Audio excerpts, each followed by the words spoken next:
আসসালামু আলাইকুম রহমতুল্লাহি ওবারাকাতুহু নাহমাদুহু ওয়া নুসাল্লি আলা রাসূলিহিল কারীম আম্মা বাদ। সম্মানিত প্রিয় বন্ধুগণ, আজকে এখন আমার আলোচনার বিষয় হচ্ছে কুরবানির গোশত 3 দিনের বেশি রেখে খাওয়া জায়েজ আছে কিনা। কুরবানির গোশত এবং চামড়া, কুরবানির গোশত নিজেও খেতে পারবে এবং অন্য ধনী ব্যক্তিকেও দিতে পারবে এবং খাওয়াতে পারবে, বরং কুরবানির গোশত খাওয়া মুস্তাহাব।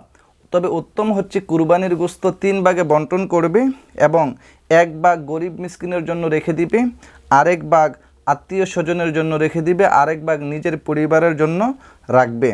এবং সম্পূর্ণ গোশত চাইলে সাদকা করে দেওয়াও বৈধ আছে এবং সম্পূর্ণ গোশত চাইলে নিজের ফ্যামিলির জন্য রাখাও কি জায়েজ আছে।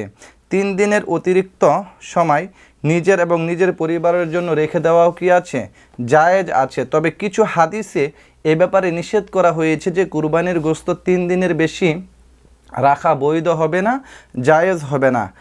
তবে ওই হাদিসগুলি রহিত হয়ে গেছে, ওই হাদিস আছে কিন্তু হাদিসের হুকুম বিধান রহিত হয়ে গেছে। তবে ওই হাদিসগুলি দিয়ে কিছু আলেম পুঁজি করে তারা ফাতাওয়া দিয়ে থাকেন কুরবানির গোশত 3 দিনের বেশি রেখে খাওয়া যাবে না। না, অবশ্যই কুরবানির গোশত 3 দিনের বেশিও রেখে খাওয়া যাবে। তবে যে হাদিস দিয়ে তারা নিষেধ করেন, যে এই হাদিস দ্বারা নিষেধ করেন যে কুরবানির গোশত 3 দিনের বেশি রেখে খাওয়া যাবে না, ওই হাদিসটি আমি আপনাদের সামনে আগে উপস্থাপন করছি। সিয়াসিত্তার অন্যতম প্রসিদ্ধ কিতাব সুনানুন নাসাই শরীফের 4434 নম্বর হাদিস, আন আবি সাঈদিন খুদরি রাদিয়াল্লাহু তাআলা আনহু قال নাহা রাসূলুল্লাহি সাল্লাল্লাহু আলাইহি ওয়াসাল্লাম আন ইমসাকিল উদহিয়াতি ফাওকা সালাসাতি আইয়ামি সুম্মা قال কুলু ওয়া আতইমু। প্রখ্যাত জলিল কদর সাহাবী হযরতে আবু সাঈদ খুদরি রাদিয়াল্লাহু তাআলা আনহু থেকে বর্ণিত, তিনি বলেন রাসূল সাল্লাল্লাহু আলাইহি সাল্লাম ইসলামের প্রাথমিক যুগে প্রথম 3 দিনের পর কুরবানির গোশত রেখে খেতে নিষেধ করেছেন।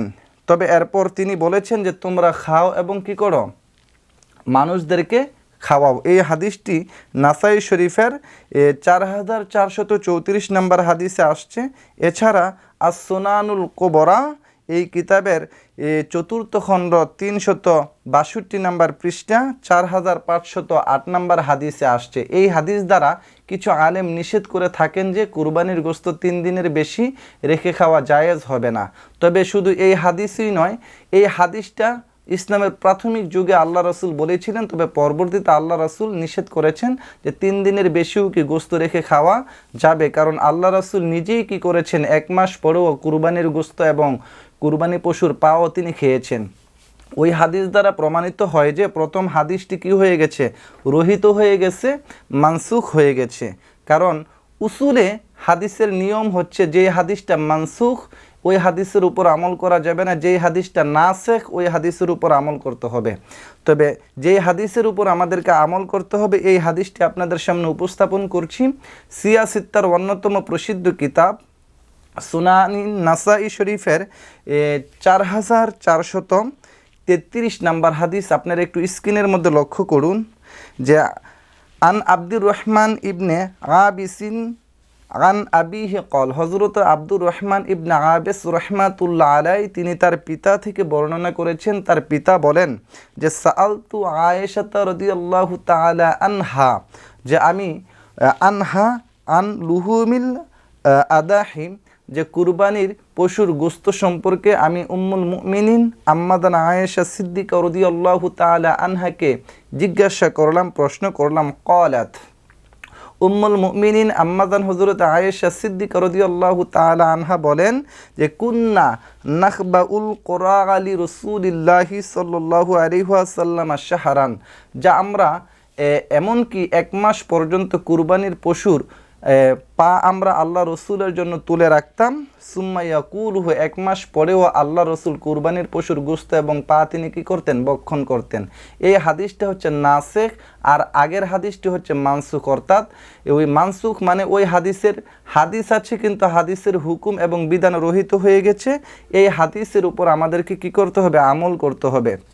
সুতরাং এই হাদিস দ্বারা প্রতীয়মান হয় যে, এবং সকল মুহাদ্দিস মুফাসসির এবং ফকিগণের ঐক্যমত যে অবশ্যই যে হাদিসটা নাসেখ ওই হাদিসের উপর আমল করতে হবে। মূল ফতোয়া হচ্ছে যে অবশ্যই 3 দিনের বেশি সময়ও কি কুরবানির গোশত এবং হাড় পা রেখে অবশ্যই ভক্ষণ করা যাবে, খাওয়া যাবে, এমনকি কয়েক মাস পর্যন্ত রেখে খাওয়া যাবে। তবে যেই ফ্যামিলিতে সদস্য সংখ্যা কম তারা অবশ্যই গোশত কম রেখে গরিব মিসকিন আত্মীয় স্বজনকে বিলিয়ে দিবেন। এবং যাদের সদস্য সংখ্যা বেশি আছে তাহলে তারা যদি চায় আত্মীয় স্বজন গরিব মিসকিনকে না দিয়ে নিজেরা ভক্ষণ করবে, যেহেতু ফ্যামিলি সদস্য সংখ্যা বেশি, তাহলে এটাও জায়েজ আছে। সুতরাং আমরা যেন এই হাদিসের উপর আমল করতে পারি, আল্লাহ যেন তৌফিক দেন, আমিন। আসসালামু আলাইকুম ওয়া রাহমাতুল্লাহি ওয়া বারাকাতুহু।